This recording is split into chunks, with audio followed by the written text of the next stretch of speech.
10 जून को होने वाले राज्यसभा चुनाव में अब तक सब कुछ बड़ा शांति से हो रहा था। लग रहा था जिसके जितने एमएलए होंगे वो अपनी अपनी सीटें जीत लेगा। 57 में से 2-4 सीटें ही हैं जहां चुनाव की नौबत दिख रही है। इस बीच राजस्थान और हरियाणा में बड़ा गेम हो गया है। फंस गई है कांग्रेस की सीटें। राज्यसभा चुनाव में उतर आए हैं मीडिया इंडस्ट्री के दो दिग्गज। राजस्थान से एसएलजी मीडिया ग्रुप के सुभाष चंद्रा और हरियाणा से आईटीवी मीडिया ग्रुप के कार्तिकेय शर्मा ने राज्यसभा चुनाव में एंट्री मार ली है। सुभाष चंद्रा पहले भी राज्यसभा चुनाव जीत चुके हैं। उनकी जीत की भी अलग कहानी है। राजस्थान में 4 सीटों के लिए राज्यसभा चुनाव होने हैं। विधानसभा में विधायकों की संख्या के हिसाब से कांग्रेस 3 और बीजेपी 1 सीट जीतती दिख रही थी।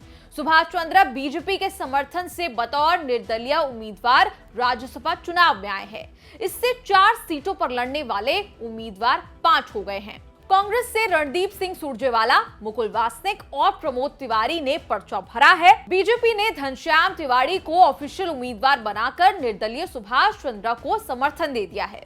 राजस्थान की राजनीति में और इस विधानसभा में हमारे पास में जो दूसरी सीट थी उसके लिए हम लोगों ने श्रीमान सुभाष जी का समर्थन किया है। हमारे 30 के 30 पार्टी के सदस्य वो सुभाष जी का समर्थन करेंगे। राजस्थान में राज्यसभा चुनाव जीतने के लिए एक उम्मीदवार को 41 वोट चाहिए। बीजेपी के पास 71 वोट हैं। कांग्रेस के पास अपने 109, 13 निर्दलीय, 2 सीपीएम, 2 बीटीपी, 3 राष्ट्रीय लोकतांत्रिक पार्टी समेत 129 विधायक हैं। अगर कोई तोड़फोड़ नहीं हुई तो कांग्रेस के भी 3 उम्मीदवार जीत जाएंगे। 71 में से 41 वोट से घनश्याम तिवारी भी जीत जाएंगे। फिर भी बीजेपी के पास बचेंगे 30 वोट।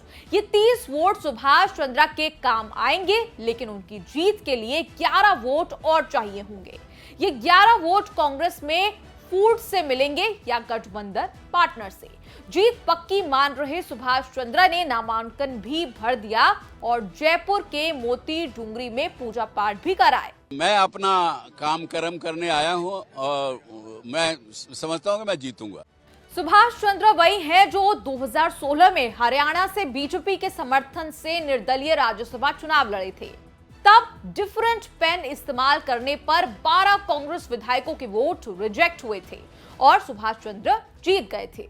राजस्थान में सुभाष चंद्रा की एंट्री से कांग्रेस घबराई है। टूट से बचाने के लिए गहलोत ने प्रशिक्षण शिविर के नाम पर विधायकों को जयपुर के होटल क्लार्क में भेज दिया है। सीएम अशोक गहलोत खुलकर सुभाष चंद्रा पर हॉर्स ट्रेडिंग का आरोप लगा रहे हैं। इस प्रकार से इनको खड़ा करके सुभाष चंद्र जी को वोट कहां लाएंगे? ये फिर वही हॉर्स ट्रेडिंग करना चाहते हैं लोग, तो ये अच्छी परंपरा नहीं डाल रहे। कांग्रेस के डर के और भी कारण हैं। तीनों बाहरी उम्मीदवारों को राजस्थान से लड़ाने पर गहलोत विरोधी गुट सक्रिय हो गया है। बीजेपी भी आशंकाओं से घिरी है। उसके विधायक भी चुनाव होने तक होटल में पार्टी की निगरानी में रहेंगे। घनश्याम तिवारी वसुंधरा राजे के विरोधी माने जाते हैं।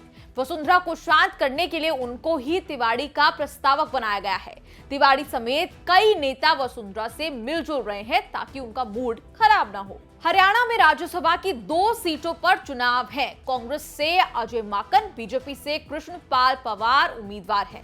2 सीटों पर कार्तिकेय शर्मा तीसरे उम्मीदवार बन गए हैं। हरियाणा में कांग्रेस की मुश्किल बनेंगे आईटीवी मीडिया ग्रुप के कार्तिकेय शर्मा। बतौर निर्दलीय कार्तिकेय शर्मा का जेजेपी के 10, बीजेपी के 9 सरप्लस वोट और 7 निर्दलियों के सहारे जीतने का प्लान है, लेकिन बिना कांग्रेस में फूट किए जीत नहीं पाएंगे।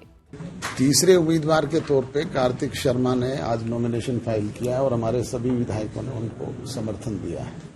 हरियाणा में कुल 90 विधायक हैं। हरियाणा में भाजपा के 40, कांग्रेस के 31, जेजेपी के 10 और निर्दलीय 7 विधायक हैं।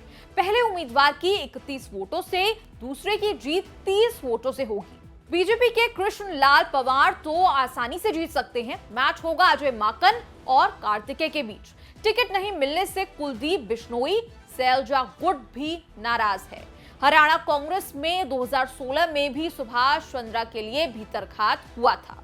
2016 और 2022 में फर्क इतना है कि सुभाष चंद्र इस बार हरियाणा नहीं राजस्थान लड़ने गए हैं, लेकिन उनकी जगह ले ली है एक मीडिया वाले कार्तिकेय शर्मा ने।